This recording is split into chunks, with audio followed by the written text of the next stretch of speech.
नमस्कार. आज आपण एका अशा विषयावर बोलणार आहोत जो आपल्या सगळ्यांच्या मनात कधी ना कधी येतोच. म्हणजे जे यशस्वी किंवा बुद्धिमान म्हणून ओळखले जाणारे लोक आहेत ते नक्की वेगळं काय करतात. त्यांच्या विचार करण्याच्या पद्धती, त्यांच्या सवयी ते आपल्यापेक्षा वेगळ्या असतात का? हो, आणि या प्रश्नांची उत्तरं शोधण्यासाठी आज आपल्याकडे खूपच रंजक साहित्य आहे. स्वामी विवेकानंदांच्या विचारांवर आधारित एका भाषणातील काही अंश. त्यात बुद्धिमान व्यक्तीची 7 प्रमुख लक्षणं सांगितली आहेत. पण हे केवळ काही उपदेशाचे डोस नाहीत. हे एका यशस्वी आयुष्याचं संपूर्ण ऑपरेटिंग सिस्टीम आहे असं म्हणायला हरकत नाही. ऑपरेटिंग सिस्टीम, वा, मला ही संकल्पना खूप आवडली. म्हणजे आज आपलं ध्येय फक्त ही 7 लक्षणं कोणती आहेत हे पाहणं नाहीये, बरोबर? अगदी बरोबर. तर हे 7ही मुद्दे एकमेकांमध्ये कसे गुंतलेले आहेत आणि आजच्या धावपळीच्या आयुष्यात आपण ते प्रत्यक्ष कसे वापरू शकतो हे उलगडून बघायचं आहे. चला तर मग सुरू करूया. तर सुरुवात करूया पहिल्या आणि मला वाटतं सर्वात पायाभूत लक्षणाने, तयारी. हो. भाषणात एक जबरदस्त वाक्य आहे, जेव्हा जग झोपलेलं असतं तेव्हा बुद्धिमान व्यक्ती तयारी करत असते. शिकागोला जाण्यापूर्वी स्वामी विवेकानंदांनी केलेली अनेक वर्षांची तयारी हे याचंच उत्तम उदाहरण आहे. हो. पण मला एक प्रश्न पडतो, आजच्या जगात तयारी म्हणजे नेमकं काय? फक्त परीक्षेचा अभ्यास करणं की कामाचं प्रेझेंटेशन बनवणं? खूप छान प्रश्न आहे हा.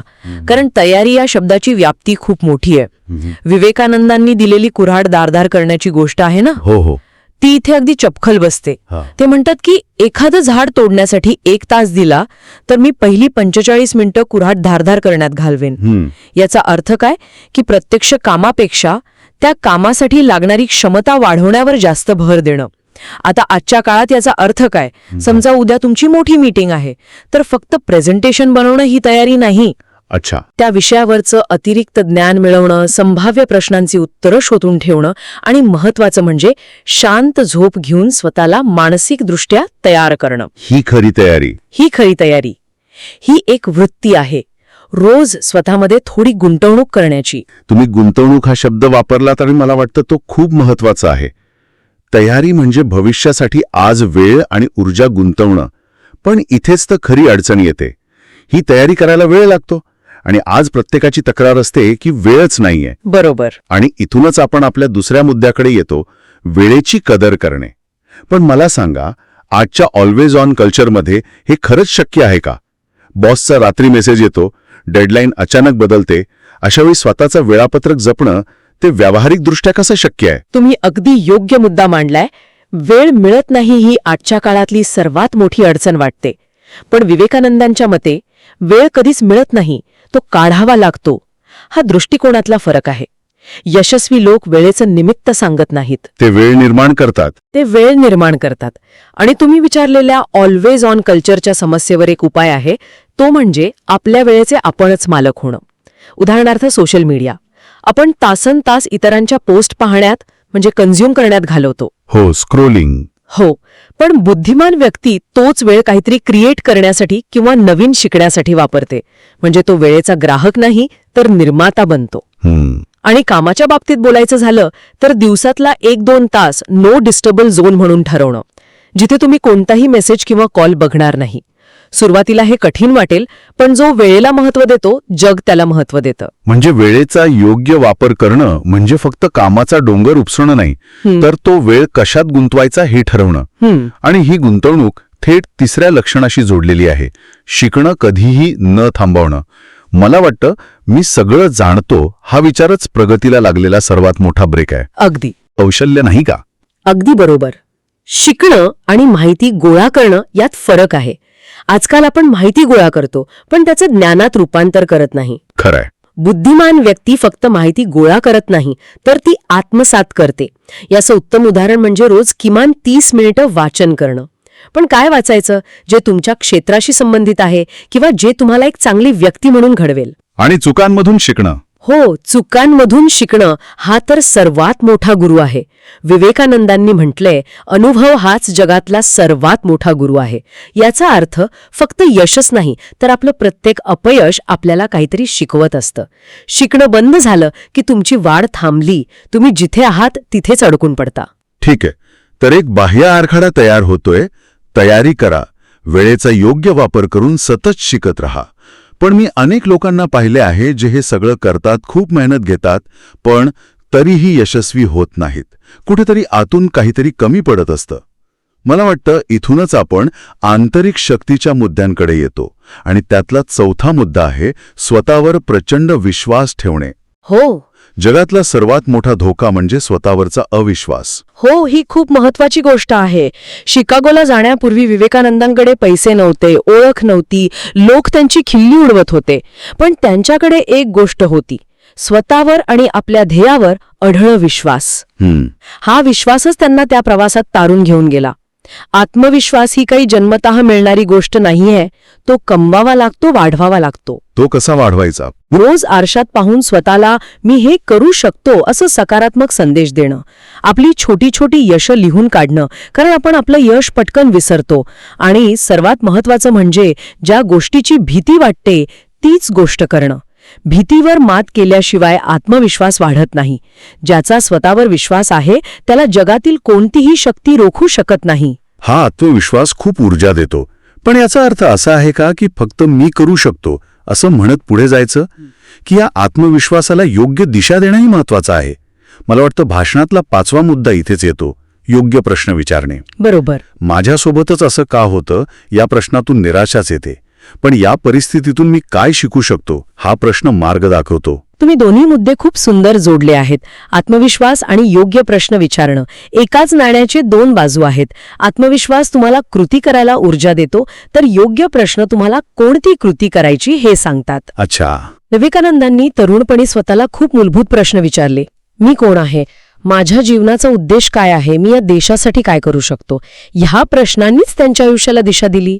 म्हणजे सामान्य माणूस समस्येवर अडकून राहतो आणि हे का झालं विचारतो. बुद्धिमान व्यक्ती उपायावर लक्ष केंद्रित करते आणि हे कसं सोडवता येईल हा प्रश्न विचारते. खरंय, आयुष्यात उत्तरं आपल्याला पुढे नेत नाहीत, योग्य प्रश्न आपल्याला पुढे घेऊन जातात. अगदी. हे खूपच रंजक आहे. म्हणजे आपण स्वतःवर विश्वास ठेवतो, योग्य प्रश्न विचारून योग्य मार्गावर चालतो, पण मग आयुष्य आपली परीक्षा घेतं. एखादं अपयश येतं, कोणीतरी आपल्यावर टीका करतं आणि आपला सगळा आत्मविश्वास, सगळी सकारात्मकता डळमळीत होते. आपल्या भावना आपल्यावर ताबा मिळवतात. याचा अर्थ केवळ आत्मविश्वास आणि योग्य प्रश्न पुरेसे नाहीत, भावनांवर नियंत्रण मिळवणं ही पुढची आणि सर्वात कठीण पायरी आहे. का उरडून जातात आणि छोट्याशा अपयशाने खचून जातात, तर काही जण मोठ्या वादळातही शांत आणि स्थिर उभे राहतात. हाच फरक आहे भावनांच्या नियंत्रणाचा. पण हे जमतं कसं? विवेकानंदांनी रागाची खूप सुंदर व्याख्या केली आहे. ते म्हणतात, जेव्हा कोणी आपल्या अपेक्षेप्रमाणे वागत नाही तेव्हा आपल्याला राग येतो. म्हणजे राग त्या व्यक्तीमुळे नाही, तर आपल्या अपेक्षेमुळे येतो. अगदी. जर आपण आपल्या अपेक्षांवर नियंत्रण ठेवलं तर आपण आपल्या रागावरही नियंत्रण ठेवू शकतो. हे सोपं नाही, यासाठी सराव लागतो. राग आल्यावर लगेच प्रतिक्रिया देण्याऐवजी 10 पर्यंत आकडे मोजणं, रोज सकाळी काही वेळ ध्यान करणं, आपल्या भावना डायरीत लिहिणं, या छोट्या छोट्या गोष्टींनी मनावर ताबा मिळवता येतो. लक्षात ठेवा, ज्याने आपलं मन जिंकलं त्याने पूर्ण जग जिंकलं. तुम्ही अपयश आणि टीकेचा उल्लेख केलात. टीका हा शब्द ऐकला तरी अनेकांना नकोसं वाटतं. पण आपल्या भाषणातला 7वा आणि शेवटचा मुद्दा याच टीकेबद्दल आहे. तो म्हणजे टीकेला संधीमध्ये बदलणं. हे ऐकायला खूप आदर्शवादी वाटतं, पण प्रत्यक्षात हे प्रचंड कठीण आहे. कोणी आपल्या कामात चुका काढल्या की साहजिकच वाईट वाटतं किंवा राग येतो. मान्य आहे, हे कठीण आहे. मला आठवतंय, माझ्या एका कामावर सुरुवातीला खूप नकारात्मक प्रतिक्रिया आल्या होत्या. पहिला विचार मनात आला की हे सगळं सोडून द्यावं. खूप वाईट वाटलं. पण शांत झाल्यावर मी त्या टीकेतलं सत्य शोधायचा प्रयत्न केला. त्यातल्या काही गोष्टी खरंच बरोबर होत्या. मी त्या स्वीकारल्या आणि माझ्या कामात सुधारणा केली. आणि त्यामुळे काम सुधारलं? हो, प्रचंड सुधारलं. ती टीका म्हणजे कडवट पण आवश्यक औषध होतं. शिकागोमध्ये विवेकानंदांना भिकारी, गरीब देशाचा साधू असं काय काय हिणवण्यात आलं, पण त्यांनी त्या टीकेला उत्तर आपल्या भाषणातून दिलं. तर तिच्याकडे पूर्णपणे दुर्लक्ष करणं. जो टीकेला घाबरतो तो आहे तिथेच राहतो, पण जो टीकेतून शिकतो तोच इतिहास घडवतो. वाह! म्हणजे हे 7 मुद्दे म्हणजे काही सुट्या सुट्या सवयी नाहीत, तर हे एक पूर्ण वर्तुळ आहे. हे सगळं ऐकल्यावर माझ्या मनात एक चित्र उभं राहतंय. तयारी, वेळेचं नियोजन आणि सतत शिकणं हा जणू यशाचा पाया आहे. बरोबर.